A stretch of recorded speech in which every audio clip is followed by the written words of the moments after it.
Hi all. In this video, I will take you through how to do effective literature review and present the literature review in your research paper or report, and also how to do a proper referencing about the literature that you have used in the research paper. This is a step-by-step method of doing a literature review. Let's get to it.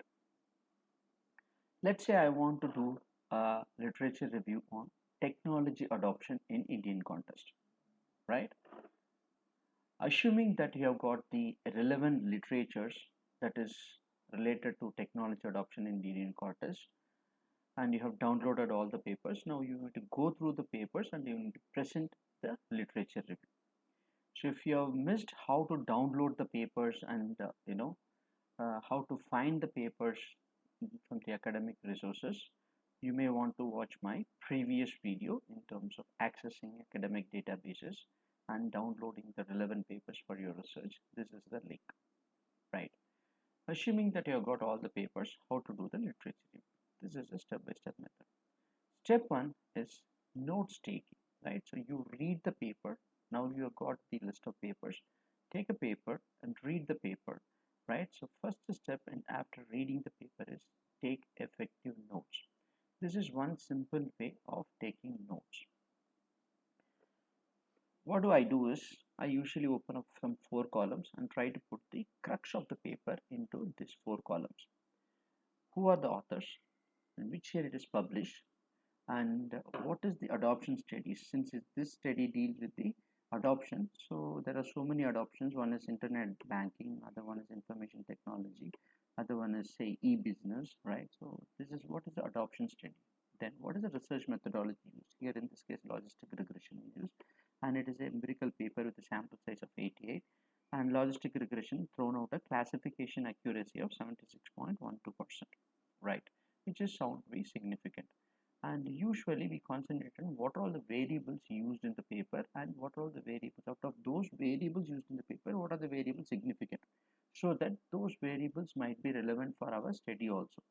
So these are all the variables that we have found it as significant, right?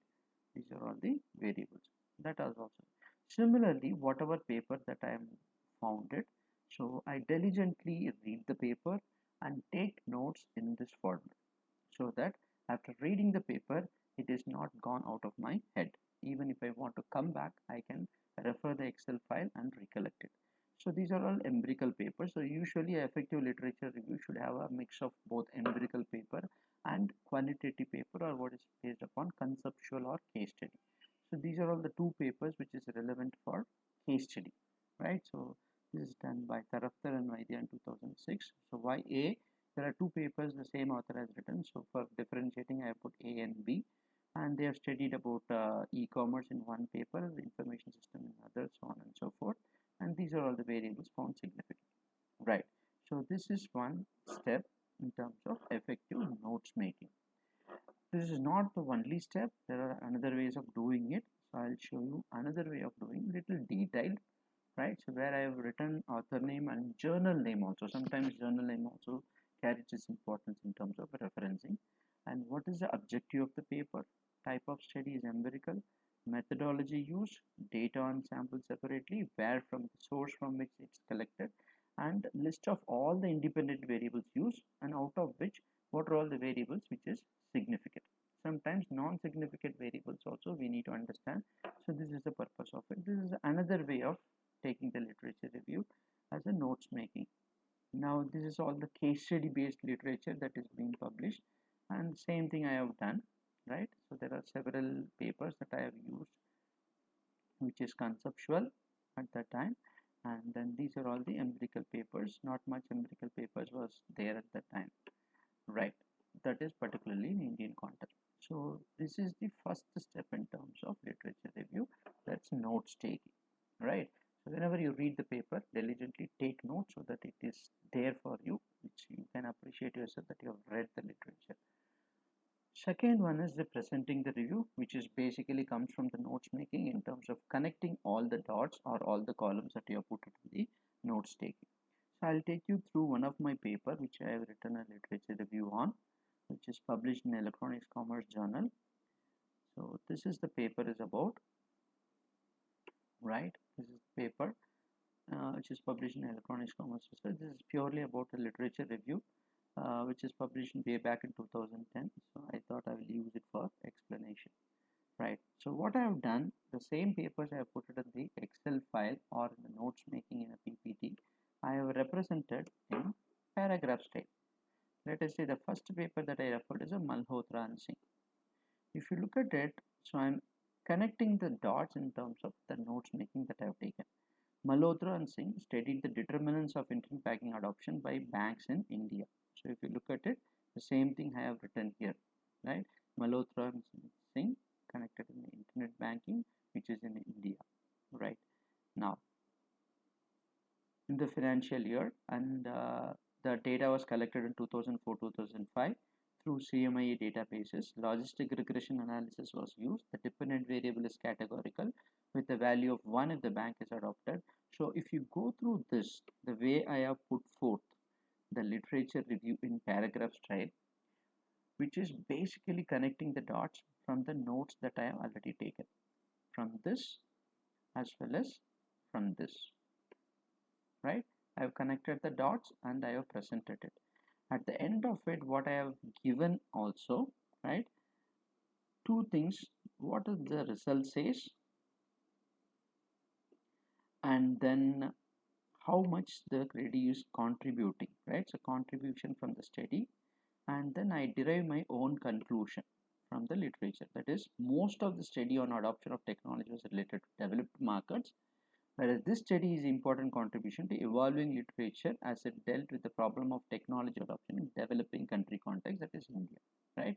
So I put forth everything in effective literature in paragraph, is put forth everything from the paper, I've summarized it, and at the end of it, I give my own interpretation of the paper, right? This is how this is one way of presenting your literature review in a paragraph style. Similarly, for all the other papers I have done, if you go through it, this is what I have done. That is the second step in terms of literature review, that is presenting the review in the report or paper, right? This is the paper. So, and then after presenting all the literatures in this format, and at the end of every paper you give your own comments about the paper, and then you summarize the report, right? Summarize the review. Say 10 papers summary you need to give in some 2 sentences or 3 sentences. That's the step 3. In this case, I have summarized like this, right? So very few empirical studies exist in the Indian context, as you can see, right? So these are all empirical contest studies. So only 4 papers exist in empirical contest, and some 6 papers exist in, so total of 10 papers, 4 from empirical and 6 papers from case study. So that is what I am synthesizing or summarizing in the literature review. Very few empirical studies done in Indian context, and none of the studies have adopted any validated theoretical framework. That is a conceptual model, right? There are so many technology adoption models. One is a diffusion of innovation model by Rogers. Other one is technology acceptance model by Venkatesh and Davis, so on and so forth, right? So none of the papers in the literature review have used a validated theoretical framework like this. So that's my summary.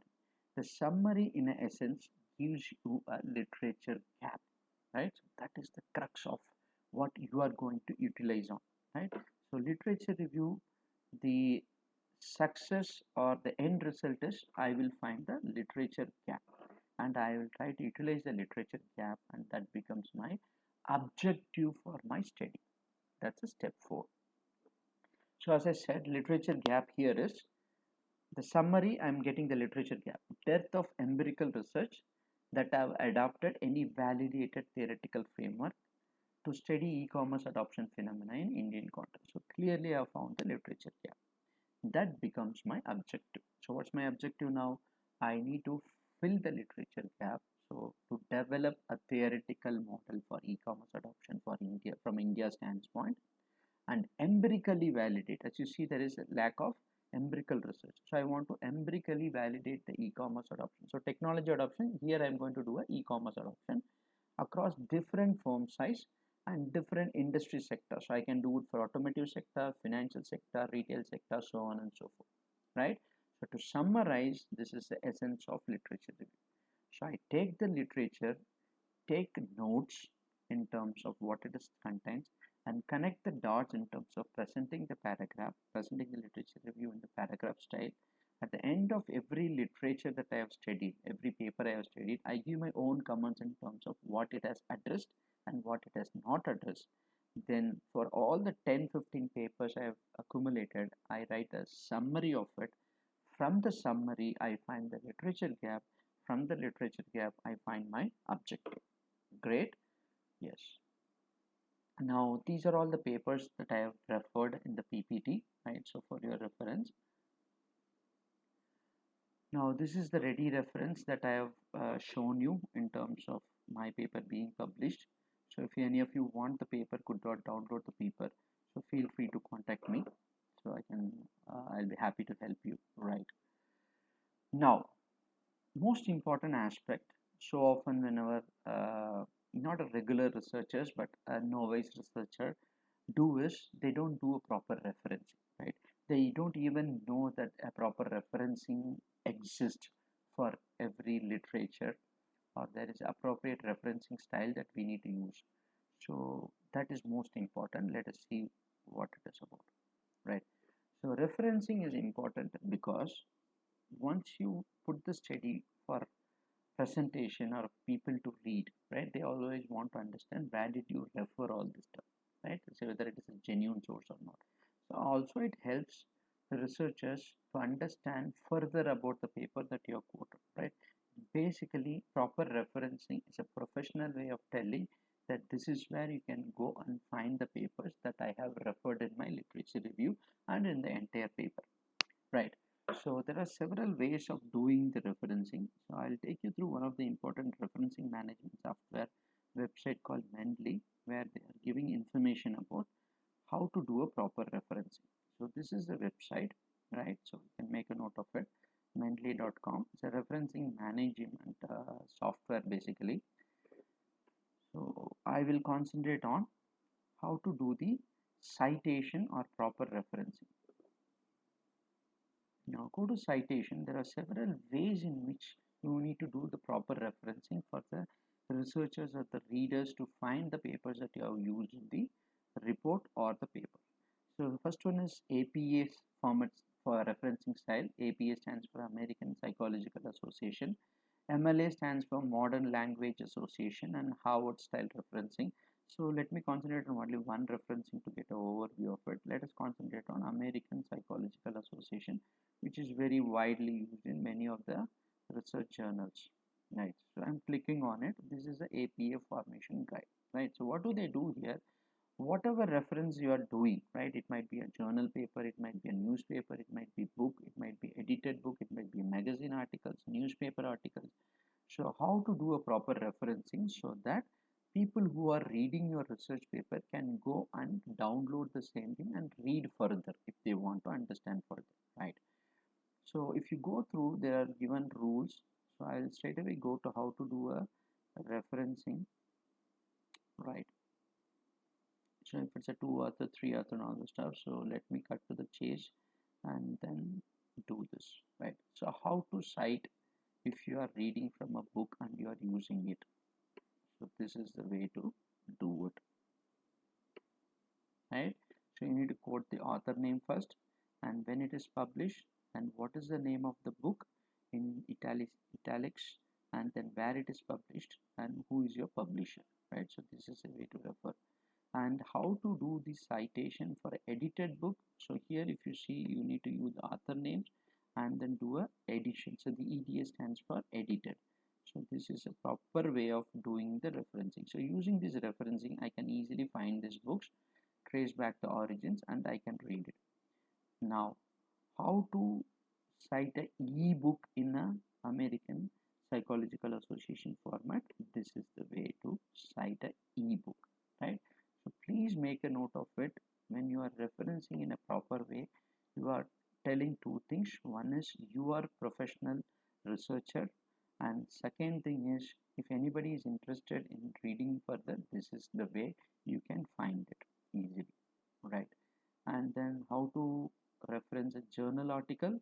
This is a way to do a reference for journal articles, right? So proper name of the author in bracket when it is published, and then this is basically the name of the paper, title of the paper, and this is a journal. And 67 stands for the issue name, I mean volume, and 2 stands for issue, right? So volume and issue is what we do it, and then this represents a page number. And if it is online access, you can also give the online access link retrieved from. Some people give the access date also. If it is a newspaper, how to refer? This is the way in which you need to refer the articles you have taken from the newspaper. And this is the way if you are taken the article, I mean from the magazine, right? So likewise you can go through this, right? And this is a very important part of your research in terms of quoting what are all the sources that you have referred to build up your research. That gives a authenticity and genuineness to your research. So don't ever forget it, and you need to follow this, and it is a must. So I also given the same thing if you are finding it difficult to go to Mendeley website and finding it. So I have quoted the same thing. Some of the things, the journal, how to refer this, and then book, how to refer, edited book, how to refer, and research report if you are seeing how to refer, newspaper, how to refer, right? So if you see it, using this information, anyone can go and download it and read about it, right? So these are all the essence of doing an effective literature review and doing an effective referencing format. So in summary, to do an effective literature review, do a notes taking, that's a must. Then connect the dots in the notes taking, that's basically presenting the review in your report or the paper. At the end of the review, you add your own comments or insights of the paper. Then for all the literature, all the papers that you have put it in the presented in a written format, summarize, connect the dots between all the papers and summarize it, and then that summarizing will give you the literature gap, and that literature gap will eventually be converted for your next paper objectives. That is what your paper comes about. And be very careful and very professional about how to reference all the things that you are used in your paper. Hope this video is helpful for you in terms of your research. Happy researching, and thanks for watching the video. See you in the next video.